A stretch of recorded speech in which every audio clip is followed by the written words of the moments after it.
Wow! এবার কড়া নিরাপত্তায় কাতার কনসার্টে অবস্থান করেন ঢাকাই সিনেমার শীর্ষ নায়ক শাকিব খান। সম্প্রতি গতকাল জমকালো আয়োজনে হয়েছে দি গ্র্যান্ড কালচারাল শো। Look, আমার চাইতে আমার ফ্যান্সরাই আমার সিনেমার খবর অনেক বেশি জানে। Yes! আর সেখানে অংশগ্রহণ করেন নায়ক শাকিব খান সহ আরও এক ঝাঁক তারকা।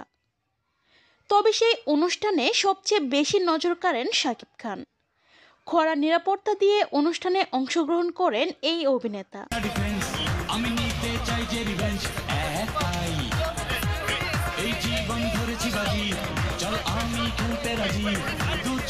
শাকিব খানকে এক নজর দেখার জন্য কাতারের দূর দূরান্ত থেকে ছুটে আসেন তার ভক্তরা। জানা যায়, শাকিব খানকে এক নজর দেখতে দুপুর থেকেই অনুষ্ঠানে ভিড় করেন দর্শকেরা। শাকিব খানও তার ভক্তদের নিরাশ করেননি। শাকিব খান বলেন, আমি প্রবাসীদের মন থেকে অনেক ভালোবাসি, তাদের জন্য এত কষ্ট করে সিনেমা বানিয়ে যাচ্ছি।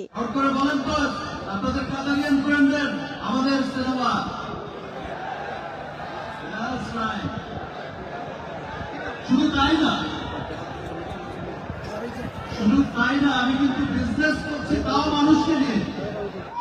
Love you too, man.